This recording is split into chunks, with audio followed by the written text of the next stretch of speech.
Alternativa Sonora.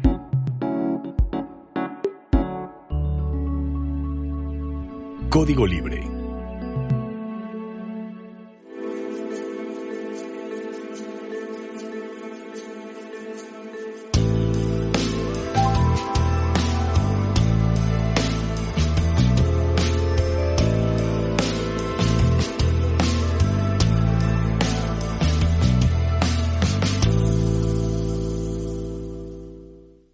¿Qué tal, amigos de Código Libre? Bienvenidos a una emisión más de Resiliencia en Línea, y tenemos el gusto de contar con Daniel Pineda, nuestro reciente colaborador.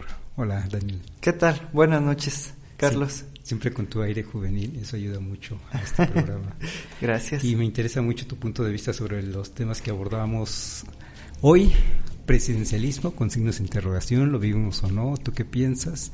Y vámonos con este tema para empezar. Presidencialismo que da otras cosas por lo que está viviendo en estos momentos en México. De repente, desde, ¿qué será? 2017 se vive todo una, no sé si llamarle revolución, pero finalmente hay una sacudida importante en el país. En ese momento se le llamó mal humor social de parte de Peña Nieto, algo que no se esperaba él, algo que no se esperaba nadie. En ese momento hubo el incremento de impuestos a la gasolina. Se enojaron los ciudadanos mexicanos y salieron a protestar, y desde ahí empezó una serie de movilizaciones importantes, y a la fecha seguimos viviendo esa, digamos, dinamismo mexicano, que yo creo que a la larga, si ya tomamos en cuenta que es 2017 a 2021, ya han pasado 4 años, y dígasele de revolución o no, finalmente estamos viviendo todo un cambio importante que está simbrando al país, y eso se ve cuando el líder, el presidente en este caso de la República, y líder moral también, porque a fin de cuentas también es un líder moral, divide opiniones, digamos, no porque conscientemente se dedique en las mañaneras a dividir opiniones. Yo ahí tengo mis reservas y creo que no es así. Pero a fin de cuentas, cuando hay una opinión pública dividida entre pros y contras, y que se manifestó abiertamente hace 15 días cuando dijo tengo COVID, y hubo sobre todo personas que no les gusta mucho su personalidad, que le desearon lo peor, sacaron todo su coraje, todo su veneno en contra de la figura presidencial, y dijeron, incluso un médico, gente, iba a decir de respeto, unos sí, otros no tanto. Relevante, en cierta forma. Personajes relevantes, como lo dices, en la vida nacional, deseándole mal al presidente de la República. Y ahí se ve precisamente que vivimos un momento de algidez. Y yo sí me gustaría comentar contigo esto que estamos viviendo en últimos días, porque a fin de cuentas, el que el presidente esté enfermo puede significar en estos momentos en México que esté enfermo, y además que esté delicado, y que en dado momento llegue a faltar al frente de esta administración federal, puede implicar serios problemas para el país.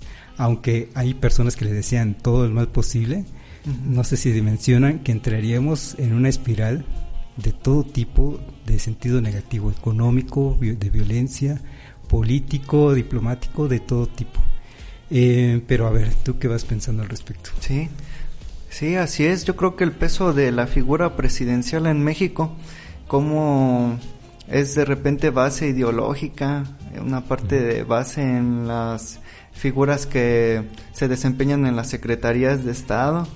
Nuestro país, pues yo creo que pues ahora sí que haciendo eco en la historia, cómo se ha basado, ¿verdad?, en las cuestiones de que la figura presidencial, la figura ejecutiva más que a veces el legislativo o el judicial, que en lo que se dividen los poderes de México, cómo ha permeado y ha tenido más opinión, ¿verdad?, en las decisiones del país. Como actualmente la figura del presidente, desde que se anuncia que tiene esta situación del COVID, ¿verdad?, que afecta a todo el mundo, cómo genera, ¿verdad?, esa efervescencia por los deseos que tienen de que la figura, ver de qué manera se ha debilitado, o buscar que se debilite, ¿verdad? Y otras figuras, pues, que apoyan esta transformación o este proyecto llamado Cuarta Transformación, que así la denomina el presidente, pues apoyan, ¿verdad?, su pronta recuperación para que ese vacío de poder no genere una que le llaman catástrofe. Ajá. Yo creo que al menos sí fue una, ¿cómo le dicen? Cubo de agua fría, que nos haya dicho, tengo COVID, y como que todo el mundo se quedó, ¿y qué está pasando? ¿Cómo está? Al menos fue la primera pregunta, la primera reacción, ¿cómo está? Con el deseo, al menos de mi parte, de que estuviera bien, como cualquier mandatario, porque en momentos de salud y en momentos de integridad física siempre le he deseado lo mejor a los grandes líderes, sea en su momento cuando murió el ex gobernador de Puebla y su esposa, entonces gobernadora de Puebla, también lo lamenté de manera muy sentida, porque es un momento, como lo dijiste, de falta de autoridad, en este caso del estado de Puebla o a nivel federal, imagínate también a esos niveles, cuando cayó el avión de Murillo, el colaborador de entonces de el presidente Felipe Calderón, también es algo que se lamentó. Vamos, vidas humanas, integridad física, cuestiones de salud, cuestiones de familia, los hijos, desde luego que duelen, y es algo con lo que no se debe de meter uno, y me parece no debemos de desear mal a nadie. Y en ese sentido, mi solidaridad para cualquier enfermo en estos momentos que tenga COVID. Hemos tenido un montón de pérdidas humanas muy sensibles en las familias, y esto de estar deseando el mal a las personas no ayuda de nada, y porque necesitamos finalmente solidaridad, mostrar solidaridad. Y bueno, volviendo al asunto, si estamos pensando de que se provocaría un vacío en el poder, el que falte López Obrador al frente, es porque efectivamente hay un poder, yo diría inusitado, en una figura presidencial como no ha habido, no sé, desde hace tiempo.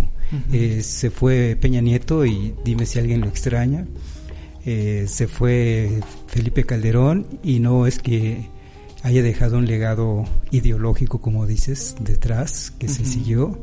De hecho, se rompió entre Felipe Calderón y Peña Nieto, a fin de cuentas sí con un modelo económico prevaleciente, el neoliberalismo, como venía haciéndose desde hace tiempo, pero al menos con ese perfil ideológico con el que mueven los hilos de este país, como lo hizo y lo sigue haciendo Carlos Salinas de Gortari, una figura así no contábamos en México hasta que llegó López Obrador.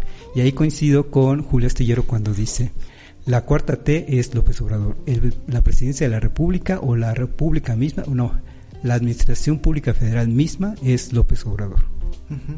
Pues yo pienso que la figura de López Obrador se ha venido trabajando desde el 88, desde esa caída del sistema, ¿verdad?, que conocemos en las elecciones presidenciales, donde pues finalmente se dice, ¿verdad?, que gana Salinas en contra del candidato que por más investigaciones que se han hecho se demuestra que era mayoría Cuauhtémoc Cárdenas, ¿verdad?, hijo del general Lázaro Cárdenas. La figura de Andrés Manuel pues se viene trabajando desde que sale él del PRI, o incluso desde que forma parte de la parte democrática del partido institucional, y yo creo que ya se viene trabajando y de una manera pues mucho más conocida, mucho más trabajada en la parte mediática a partir de 2006, ¿verdad?, y lo que conocemos como el proyecto de desafuero por parte de Fox, las situaciones de los plantones en Reforma y todas las situaciones hasta cómicas, ¿verdad?, que salían en los medios de comunicación que establecían hasta la fecha que ahora pues brilló, que es el 2018. Yo creo que esta situación nos invita a plantearnos cuánto peso tiene el presidencialismo en México, cuánto peso tiene la figura presidencial, incluyendo, creo yo, un análisis desde los presidentes que se posicionan después de la Revolución Mexicana. Sería interesante un análisis a partir de eso. Ahora que la situación de hartazgo, como lo vienes comentando, que se va desatando, y yo creo que eso fue un clímax desde el 2014 con lo de Ayotzinapa, en particular el sexenio peñista, pues cómo da esa oportunidad o esa posibilidad de ver una esperanza a través de Andrés Manuel, ¿verdad? Eso también yo creo que es un tema que se personaliza un poquito más en cuanto al presidencialismo. Y es que estamos hablando entonces, a la hora de hablar de presidentes de la República, de administradores, de presidentes per se, los que administran, digamos, y ahí lo pueden hacer con apoyo de las cámaras y de los líderes ideológicos. Y luego estamos hablando de presidentes que a su vez son líderes ideológicos.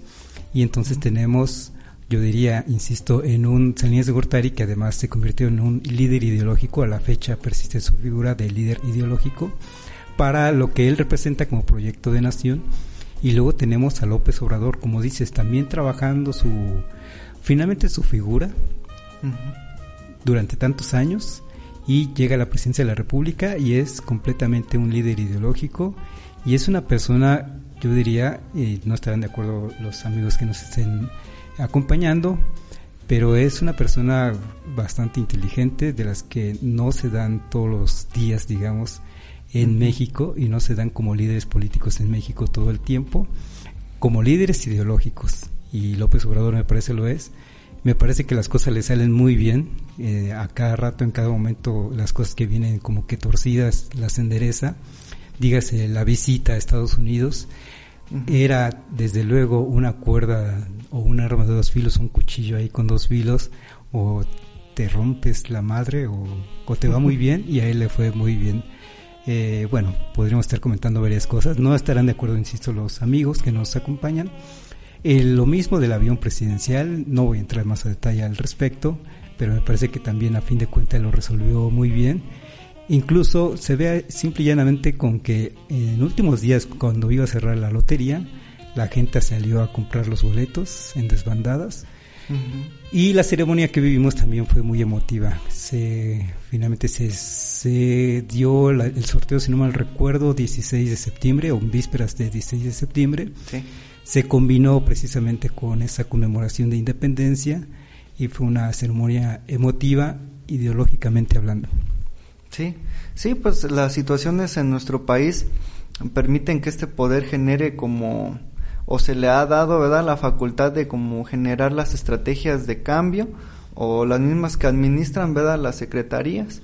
Yo creo que sí es importante replantear esa situación, pero cómo hasta de repente genera agenda, ¿verdad?, para los medios, y tantas situaciones que de repente diría uno, bueno, como la famosa rifa del avión, algo que nunca antes se había visto.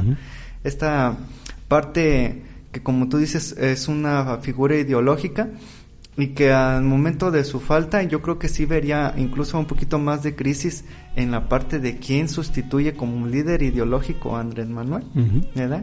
O hasta esa parte de platicar o filosofar, como hasta en los temas económicos, ¿verdad?, que interesan, o que propone un proyecto como el de él, o el que proponen otro tipo de personajes que pues ahora sí que tienen su carrera en los Estados Unidos, ¿verdad?, en la parte económica, como es el caso de Salinas, y que yo creo que si acaso de que él faltara, sí habría, yo creo que por ahí algún listillo que quisiera sustituir la parte ideológica económica que propone sus proyectos políticos. Claro, ahí te refieres a Salinas de Gortari. Sí, claro, ahí hay toda una escuela precisamente. Claro.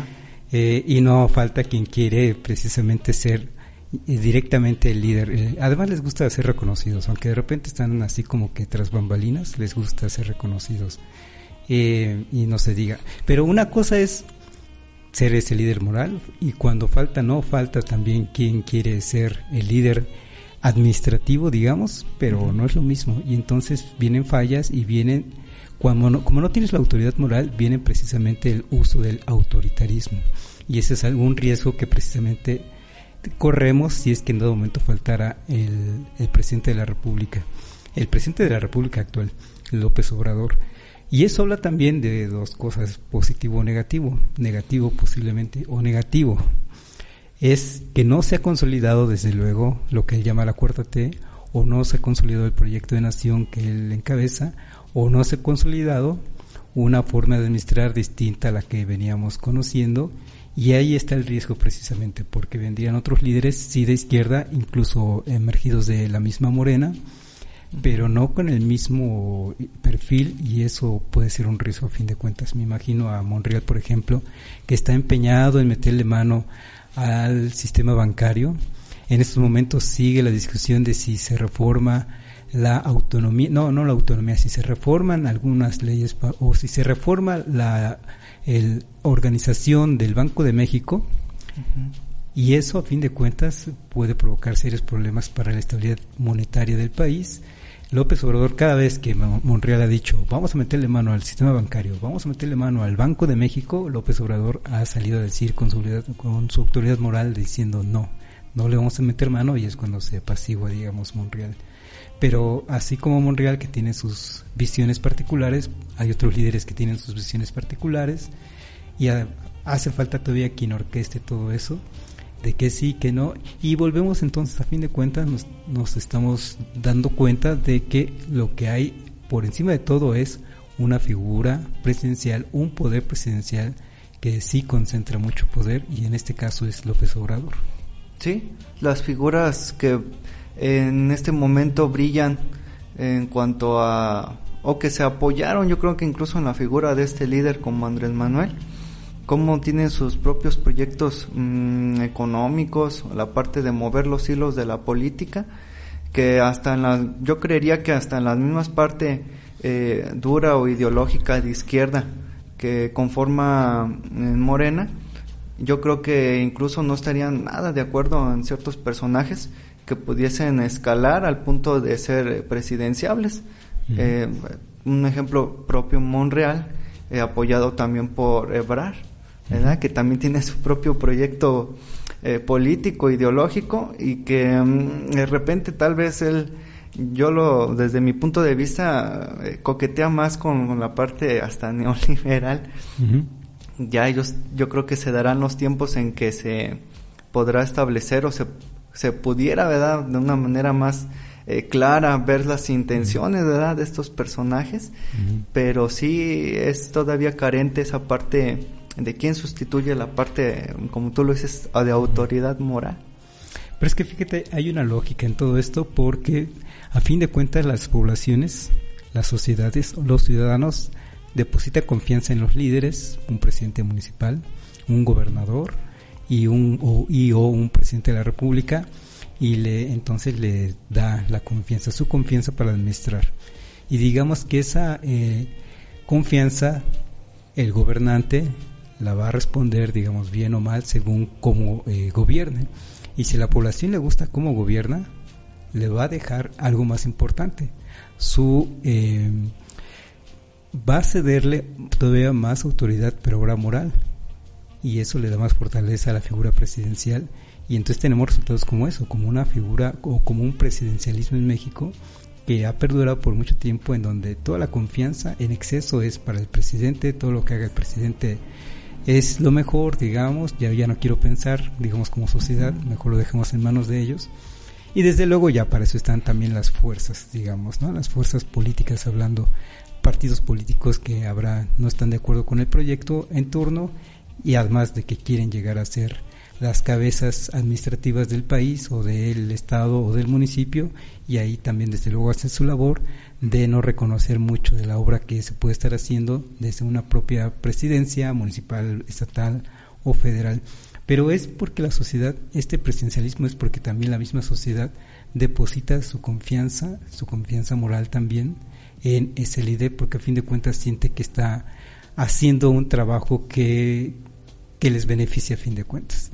Y con esta crisis que estamos viendo precisamente todavía con ausencia de López Obrador, porque todavía sigue convaleciente por COVID, lo que vemos es que, pues, a las críticas que recibió, sobre todo en los primeros días que recibió de haber estado enfermo, y pese a los malos deseos de que ojalá le vaya mal porque tenga COVID y que se le empeore el COVID, la verdad es que a fin de cuentas como capital político también le van a beneficiar a López Obrador.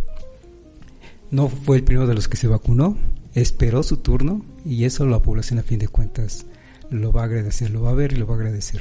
Sí, como esa figura, lo que veníamos diciendo, cómo impone de repente agenda, ¿verdad?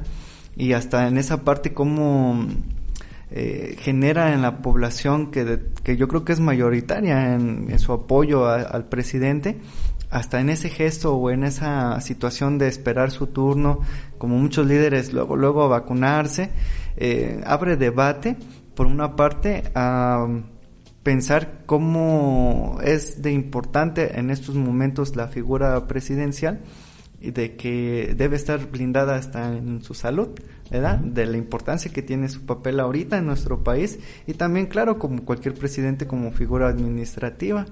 Yo creo que en nuestro país durante mucho tiempo se ha generado como una estructura jerárquica. Todavía no quisimos dejar esos viejos sueños de la monarquía.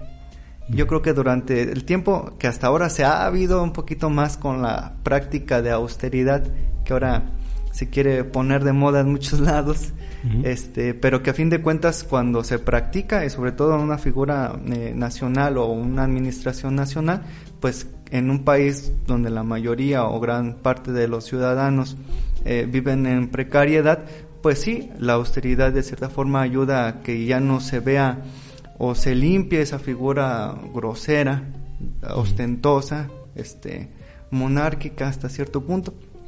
Pero ya en la parte de la ideología o de la misma administración o organización, seguimos delegando, como tú dices, la confianza, seguimos delegando el poder y sigue siendo piramidal.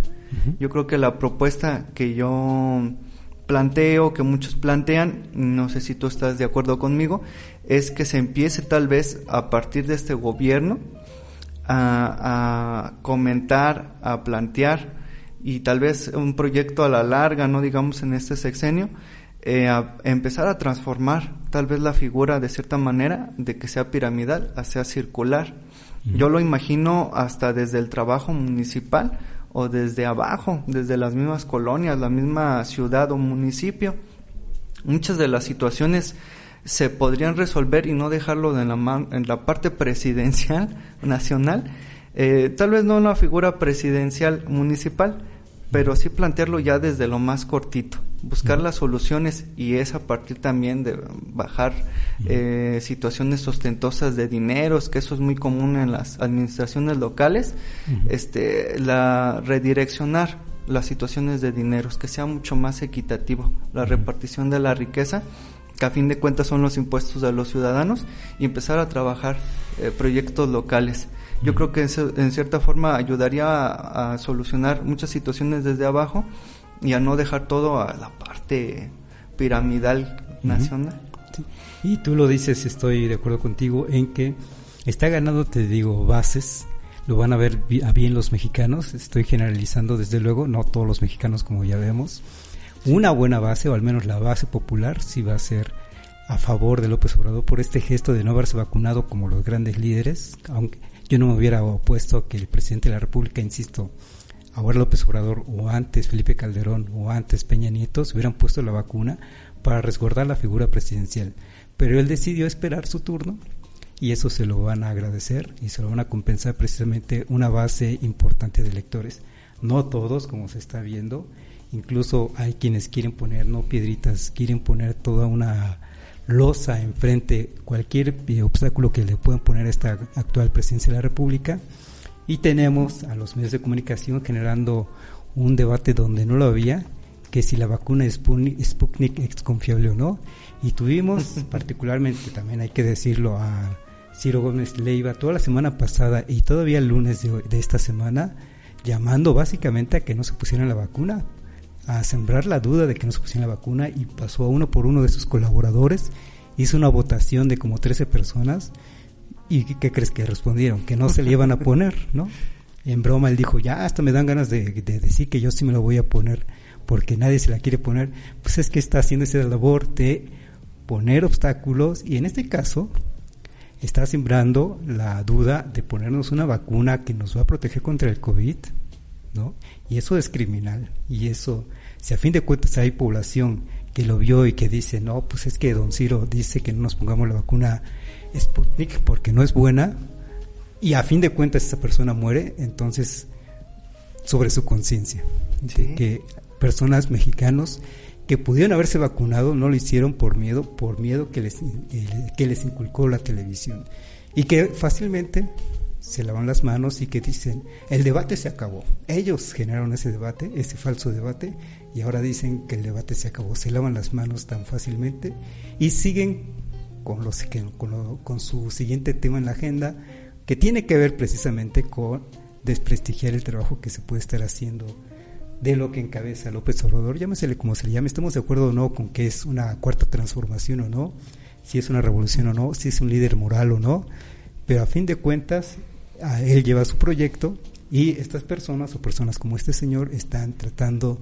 de boicotear cualquier aspecto, y además surgen otros, no sé si quieren ser los nuevos intelectuales orgánicos de esta era, digamos, y salen también a la fácil una señora doctora Irma Aguilar Delfín diciendo que por ninguna razón se aceptaría que Estados Unidos aprobaría la vacuna Sputnik, y se brinca o no sabe de geopolítica porque no sabe que lo que hay ahí de por medio es un conflicto entre Occidente y Rusia precisamente, ¿no?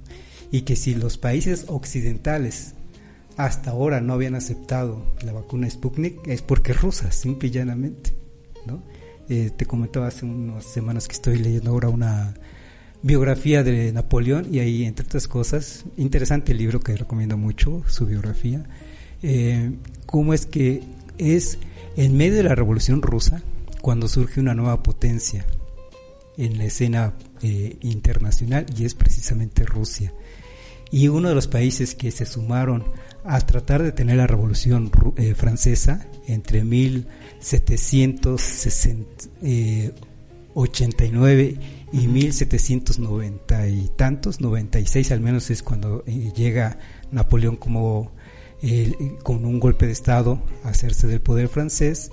Él también Rusia llegó a intervenir en esa guerra para tratar de derrocar a los líderes en ese momento franceses que encabezaban la Revolución Francesa, porque no les había gustado que los revolucionarios franceses le habían cortado la cabeza a su rey, y dijeron el resto de monarquías: caray, estos están muy bravos, mejor les hacemos la guerra, y fueron encima Inglaterra, España, Suiza, en fin. Suiza me parece que quedó neutral, pero otros países de alrededor, todos le hicieron la guerra, digamos. Lo que quiero destacar con esto es que esas guerras son europeas, ¿no? Es mundo occidental entre mundo occidental, y lo que quieren es precisamente mantener ese poder o esos privilegios monárquicos, ¿no? O esos privilegios coloniales en ese momento. Y irrumpe en esa escena internacional Rusia, y no les gustó a esos países occidentales. Desde ahí empezaron los dolores de cabeza, digamos, para los occidentales respecto a Rusia, y a la fecha, como que lo quieren tener marginado, y a la fecha sale una vacuna que además es con 92, sale con 91.6% de eficiencia. La otra más eficiente es la de Pfizer con 95%. AstraZeneca está por debajo en 80%, digamos. Y ya cuando es publicado y se conocen los resultados por fin mediante la revista The Lancet, entonces se acaba el debate, dicen los medios de comunicación. La verdad es que el debate es que hay una guerra permanente desde hace ya siglos entonces entre Occidente y los rusos, y no les agrada que los rusos estén en escena, porque los rusos le están generando serios dolores de cabeza. Una de las grandes irrupciones que se ve de Rusia hacia el mundo occidental es lo que se vio con las elecciones de 2016. Otra es cuando los rusos toman Crimea, justo cuando la OTAN está asumiendo como uno de sus miembros recuérdame el país, Ucrania, ¿no? Que se separa de los intereses rusos y se va hacia la OTAN precisamente, y en respuesta Putin toma Crimea, un punto estratégico del Mar Negro, si no mal recuerdo, y tiene que ver con toda esta lógica. Y esta señora Irma Aguilar Delfín parece que es ser que ignora esto, o esta otra señora que en menos de un año saca un libro, ¿no? Laurian Jiménez, y se lo publica Editorial Planeta en un año. Quienes nos dedicamos a publicar libros sabemos que tan solo el proceso de dictamen de un libro te lleva 6 meses por lo menos, y luego el proceso de edición, y luego el proceso de En fin, es un proceso que te puede llevar 2 años, un libro seriamente hecho, ¿no? Para hacer propaganda fácil, pues cualquier persona, ¿no? Y para venderse por miles de ejemplares por cualquier editorial que lo que quiere es finalmente una ganancia económica, pues entonces se prestan cualquier nuevo intelectual orgánico. Y la verdad es que sí, me molestó mucho la actitud que se tomó a partir de la semana pasada con el anuncio de que el presidente de la República tiene COVID y que le decían lo peor, y salen estos líderes intelectuales a sumarse a esto, a estos líderes intelectuales orgánicos, o a quererse asumir como nuevos líderes intelectuales orgánicos, que sí, la verdad es que amerita que se les responda con la misma soberbia que se han manifestado. Para eso son estos medios alternativos, me parece. Pero insisto, siempre tratando de ser objetivos. Quizá estamos pareciendo poco objetivos, pero sí tiene que ver con todo. También, a fin de cuentas, no se trata de venir a hablar bien del presidente de la República. Estamos diciendo que sí está concentrando mucho poder, que sí existe un presidencialismo, que él es la cabeza de ese presidencialismo actual, y vamos a ver qué pasa con este país, y que habrá que combatir las figuras presidencialistas, la figura presidencialista per se, sí, ¿con qué? Con procesos democráticos como la división de poderes, como lo comentas, y ese es un proceso que no podemos renunciar, no debemos renunciar, que este país llegue un momento en que efectivamente tenga divididos sus poderes entre el legislativo, ejecutivo, judicial, y uno más, un cuarto poder, que es el de la ciudadanía. ¿Sí? No nos gusta cómo nos gobiernan, dejemos de quejarnos y vamos a autogobernarnos. Pero yo también siempre lo he dicho en estos programas, sin dejar de reconocer a los gobiernos. No podemos tener iniciativas ciudadanas sin trabajar junto con los gobiernos municipal, estatales o federales. Sí, yo creo que la figura del presidencialismo se debe seguir el análisis a través, yo creo que de lo mismo que yo comento en la parte de generar de una figura piramidal a hacerla circular, y pues eso es a través de la participación ciudadana. Yo creo que parte de lo que es clave en esto es eficientar como las situaciones burocráticas de los gobiernos. Yo creo que parte del presidencialismo es tener como un poder de que las situaciones se generen un poquito más rápido a como sería a través del Parlamento, en este caso las cámaras de senadores y diputados, o del Poder Judicial. Cuando conocemos o sabemos de eso y nos imaginamos una pila de documentos, ¿verdad? Yo creo que es importante que se eficiente esa parte que durante muchos años, yo creo que hasta de manera voluntaria o con toda la intención y alevosía, se trató de que fuera todo lento. Hacer sinónimo al gobierno, sinónimo de burocracia y de situaciones que todo hacían de manera ineficiente y lenta. Parte, yo creo, de esas situaciones es que eso se reforme, eso empiece a cambiar, y claro, se tiene que hacer una colaboración con los mismos gobiernos, incluso desde lo local, ¿verdad?, en generar las condiciones para que eso cambie. En cuanto a las situaciones, por ejemplo, yo quiero retomar esas visiones de atacar todo aquello que no sea estadounidense o que forme parte de esos bloques que antes le conocían como comunistas, que hasta incluso algunos grupos por ahí, digamos, frena. ¿Cómo ven la figura del presidente? Que cualquier cosa que se tiene que colaborar con muchos países, pero que tenga que ver con Venezuela o Rusia, ya es comunista. Yo creo que tiene que ver mucho con las agendas que tienen esos que le llaman los poderes fácticos. Es lo que la otra vez platicábamos en el último programa del pulpo. Yo lo veo como que son dos pulpos, uno que tiene que ver más con los rusos y con los Estados Unidos ahora. Yo creo que en cierta forma estos periodistas que ya se quieren volver epidemiólogos, quieren traer de nuevo como la Guerra Fría, ¿verdad? Entonces estos poderes, estos pulpos, pues generan agendas, ¿verdad? ¿Y dónde? Pues en los medios de comunicación que tienen en su nómina. Tal es y ahora sí que yo estaba pensando si hablábamos de este personaje tan nefasto como es Ciro Gómez Leiva, que por desgracia, por unos minutos de convivencia familiar tengo que tenerlo enfrente.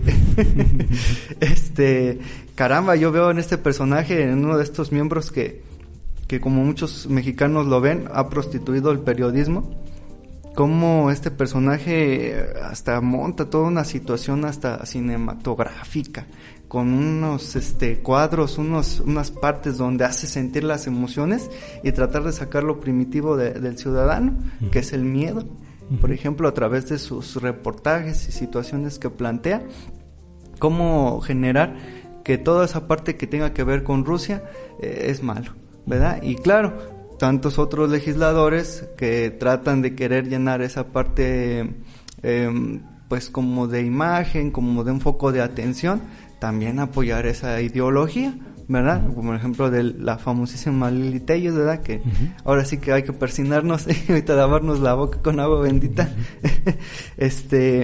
Cómo esas lógicas pues se manejan, ¿verdad? A partir de que esta vacuna es ahora sí que un contrario, una persona, un grupo que ya también es competencia económica, ¿verdad? Yo he tratado de informarme y es poco el análisis de estos personajes en cuanto a vacunas hechas en Norteamérica o en países establecidos que ya tienen una afinidad, como Bélgica con Pfizer, ¿verdad? Y igualmente pues tiene que ver con los Estados Unidos. Es escaso el análisis, es escaso el plantearse de esta manera tan como lo están haciendo con Sputnik sobre Pfizer.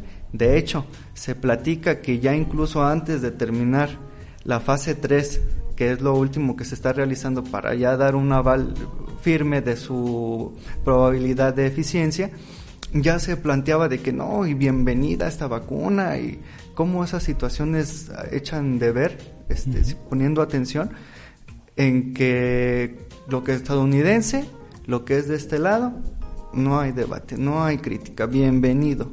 Pero ya aquello que es competencia económica, igual incluso no tanto ideológica, pero sí de dineros, ahí sí, a ver, vamos a plantearlo, vamos a analizarlo, al punto de darle las gracias a esta senadora, de que gracias a su valiente crítica, ahora ya de Lancet ha sacado la publicación. Y justo por posiciones como la de este señor, como la de Lili Telles, que dice que no se pondría la vacuna rusa, pues por eso es que pusimos como título a este programa si hablamos de presidencialismo o neocolonialismo, porque hay personas, según parece, según lo que está diciendo Lili Telles, que prefieren quedarse bajo la colonia o ser colonia del occidente, del que estamos hablando, mejor ser colonia de Estados Unidos y esperar a una vacuna que no nos quieren dar simplemente. Y ellos también, entre las críticas de redes sociales, es que en Inglaterra, en Estados Unidos ya están distribuyendo por miles las vacunas, pues es que ellos son productores. Claro. Y es que Donald Trump firmó antes de irse un decreto para que tuvieran preferencia a los norteamericanos. Se puede entender porque son norteamericanos y tienen que proteger a sus países, y son europeos y tienen que proteger a sus países, son las potencias. Pero si no están llegando las vacunas, pues algo tenemos que hacer. Y yo diría, dejemos de ser tan complacientes con siendo una colonia o seguir siendo una colonia estadounidense, y mejor buscar otros horizontes. Y no tiene nada de malo tener una vacuna rusa, que además, encima de todo, es mucho más barata, y que nos lo están ofreciendo, según parece, ya nos lo dicen las autoridades, en este caso particular Marcelo Ebrard, se está acordando un envío por 24 millones de vacunas. Si no hay de la otra, si nos restringen los envíos Pfizer, y hay 24 millones disponibles, pues bienvenidas, yo diría bienvenidas. Sí, cómo ver el sistema de una colonia, ¿verdad? Todavía hasta podríamos plantear como ese sistema feudal o una situación hasta esclavista en la parte económica, es lo que a veces pensamos de una colonia, ¿verdad? Falta de independencia. Y sobre todo yo comento mucho que la parte de una independencia tiene que ver mucho con una independencia económica, ¿verdad? Y eso tiene que ver mucho con las energías de nuestro país. Si esas energías ya tienen dueño y no es ahora sí que nuestra patria, los ciudadanos, el pueblo, pues entonces ¿de qué independencia o autonomía hablamos? En cuanto a la distribución de la vacuna, como también ver el análisis o hacer detenernos y pensar cómo todos estos países, estas potencias, acapararon las situaciones de las vacunas. Un ejemplo, Canadá, cómo hasta 3 veces más de lo que necesitan adquirieron. Entonces dice que, bueno, la verdad, dice uno, ¿qué hace la OMS o la ONU? La verdad, pues casi nada, pero comentan, a ver, espérense, ¿por qué no nos detenemos para donde ya se iban a hacer con estos países, por ejemplo México, y que esto que se está produciendo se vaya a países, ahora sí que dirían menos desarrollados, los países más pobres? Y no, se lanza el debate, ¿verdad? O la crítica, ¿cómo México va si esto era para ustedes y esto, y ahora para otros países menos desarrollados? Pero dice, tratando de buscar esa compatibilidad de humanidad que tanto se predica en esta administración, pues buscar, ¿verdad?, que se detenga tantito esa situación y se pueda apoyar a esos países que yo creo que han sido una situación súper escasa en cuanto a su apoyo en vacunas. Y ahora intenta la OMC precisamente redistribuir, concentrar y redistribuir, decir, estas vacunas van en tantas proporciones. Y también nos comenta entre ayer y hoy Marcelo Ebrard que ya en la Organización Mundial de la Salud ya dijo cuántas van para México. Y va a ser así ese mecanismo solidario.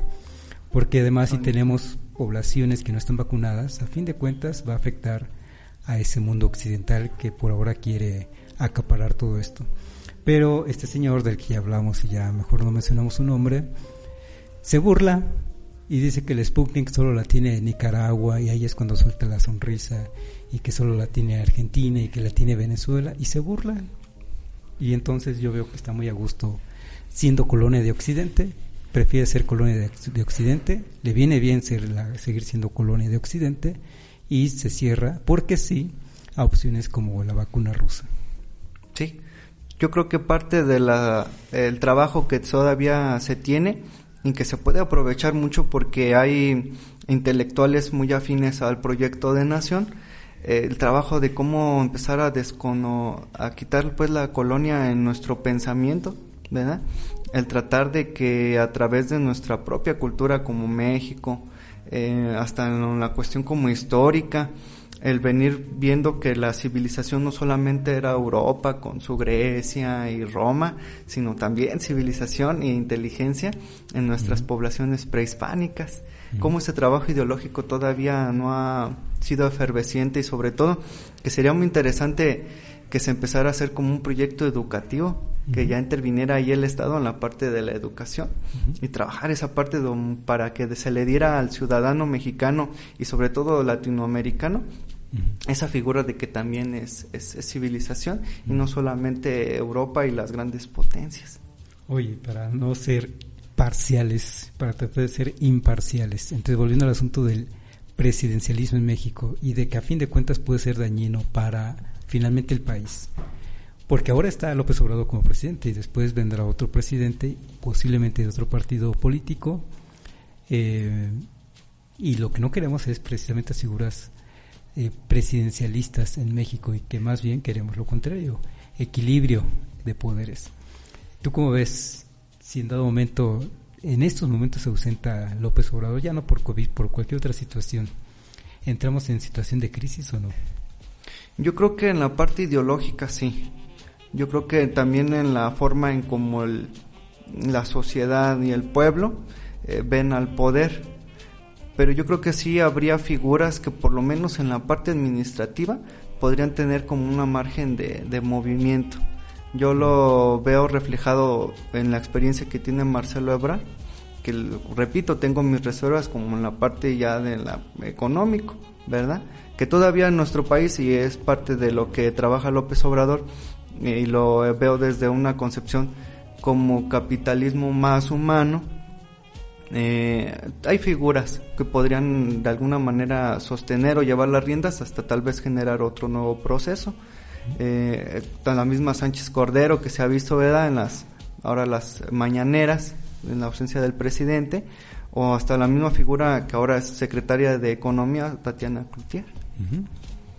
Pues fíjate que ahí te digo, voy a insistir en que estoy de acuerdo con Julio Astillero, que dice que la figura presidencial de López Obrador es o ser López Obrador es ser la administración pública federal, y siento que si por cualquier circunstancia se ausenta y por más tiempo, entonces entraríamos en esos problemas de ingobernabilidad, porque además, bueno, por un lado habría esos estiras y aflojas de quién va a ser el nuevo líder en esos momentos, ¿no? ¿Quién va a administrar en esos momentos o en lo que resta de la administración pública? Y luego con sus agendas, con sus iniciativas que tiene ahí, digamos en Monreal, que tiene sus iniciativas, me parece que es el más visible en cuanto a iniciativas que van no necesariamente en el mismo sentido de la agenda de López Obrador. Y así podemos tener otros líderes que quisieran serlo, pero además la oposición, como lo hemos visto, y además aprovechando de la experiencia de otros países, en donde Hugo Chávez murió, queda Maduro, porque hereda precisamente esa figura chavista, pero como ya no hay esa misma fuerza moral de Maduro como la tenía Hugo Chávez, la oposición aprovechó y entonces ahí se hace del poder, porque básicamente ganó elecciones para la asamblea, y ahí empezaron los problemas precisamente, porque faltó precisamente el líder, no el líder presidencial, el líder moral de un proyecto de nación en esos momentos, distinto al mexicano, distinto a lo que acá es la Cuarta T, pero a fin de cuentas faltó esa figura y entró Venezuela a una espiral, lamentablemente, que la tiene como ahora la tiene, que es una situación que no le deseamos a ninguna nación hermana. Y por esas experiencias internacionales me parece que podemos entrar en una espiral muy, muy fea, en donde la oposición, y vemos que incluso hay líderes de opinión pública, y no se diga líderes políticos, que al menos por ahora se han movido no a la derecha, sino a la extrema derecha. Son muy agresivos para un proyecto que no les gusta, por las razones que tengan, y se han vuelto muy virulentos. Sí, a sacar las emociones primitivas de los seres humanos, el miedo, ¿verdad? El odio.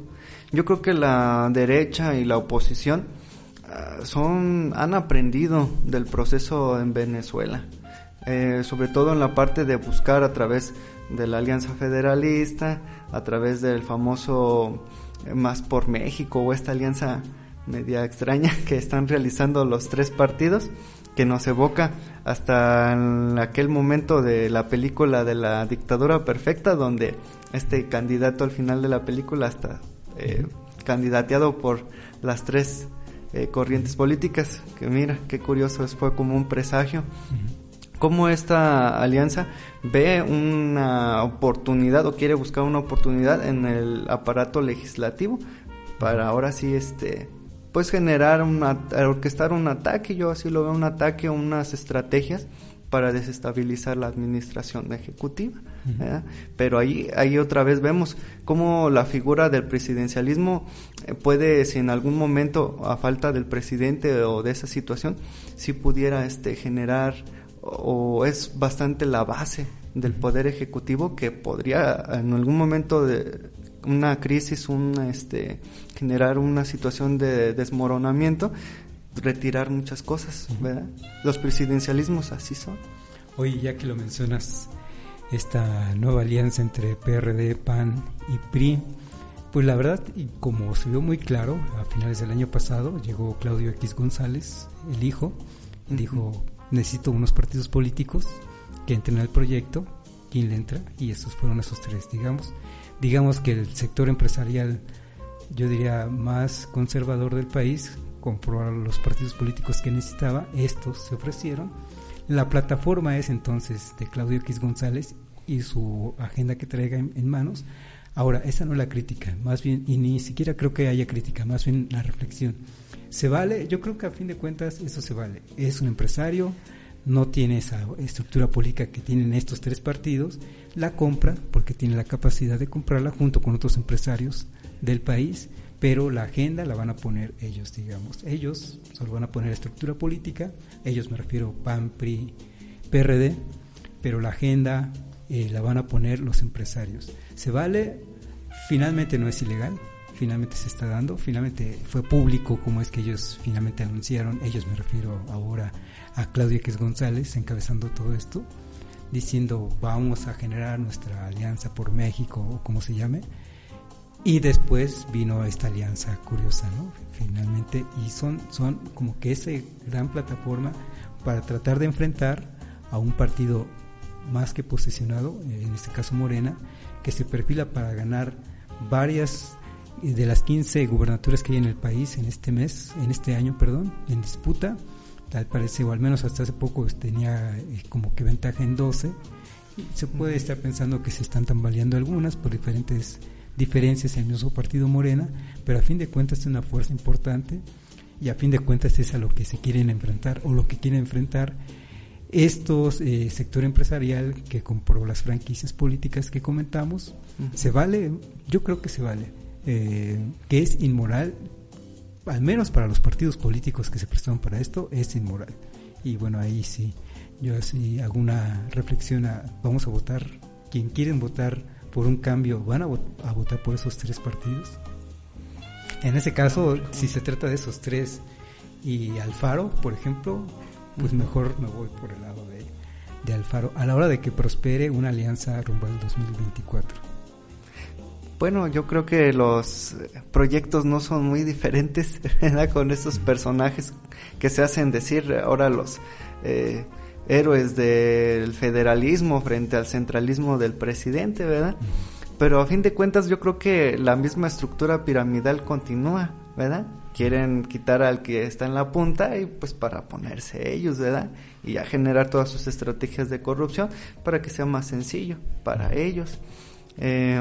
Sigue esa situación de que el mismo pueblo, la ciudadanía, se asuma como tal y empiece a plantearse esa situación. Estamos bien como estructura piramidal. ¿Habrá manera que desde abajo o desde otra forma podamos empezarlo a formar, a moldear de manera circular?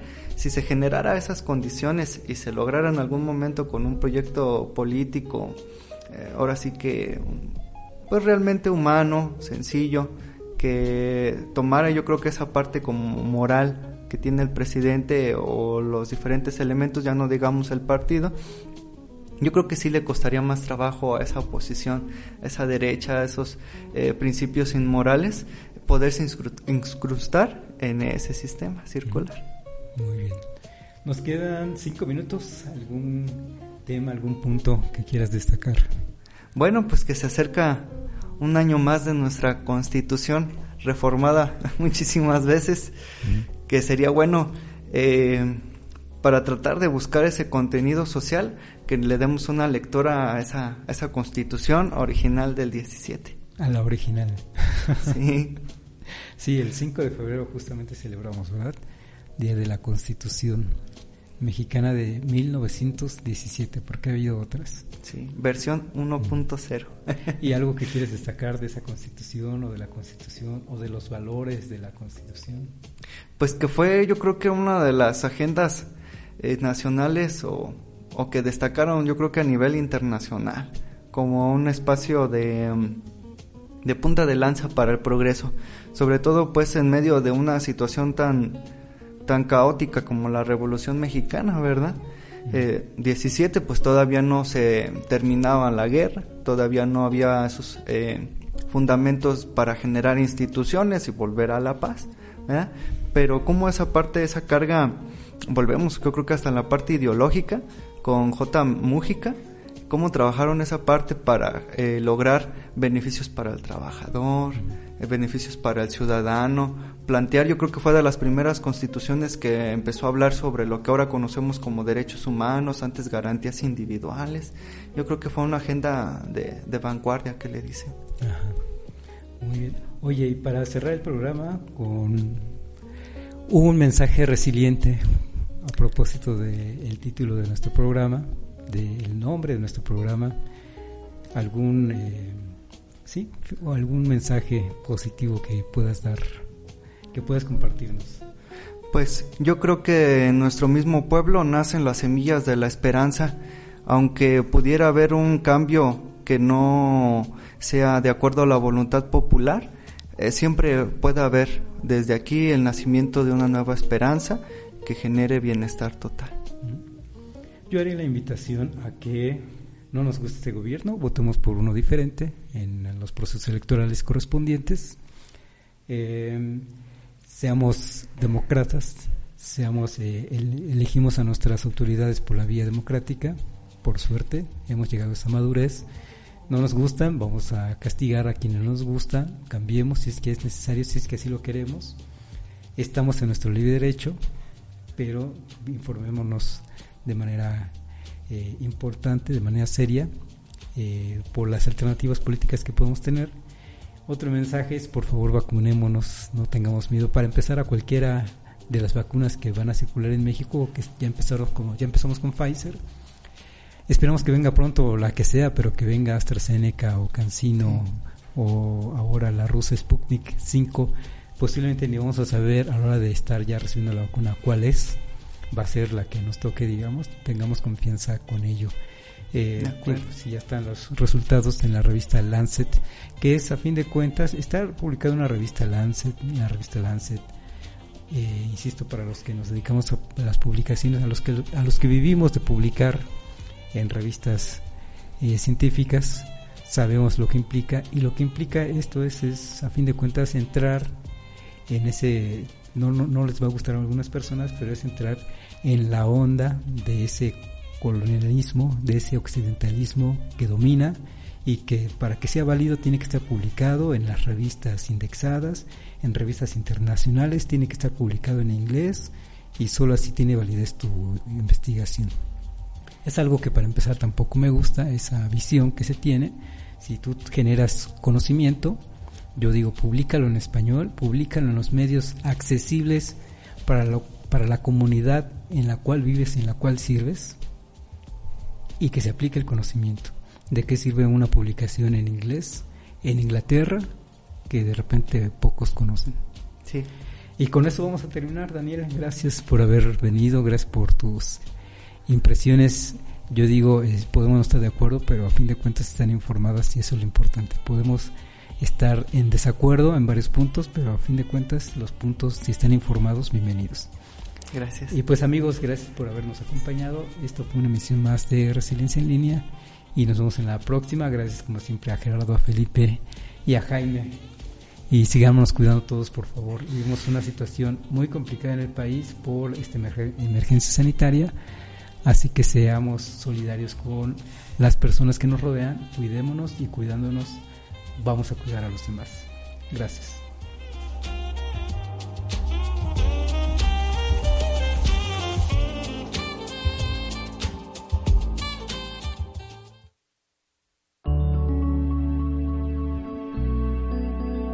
Código Libre.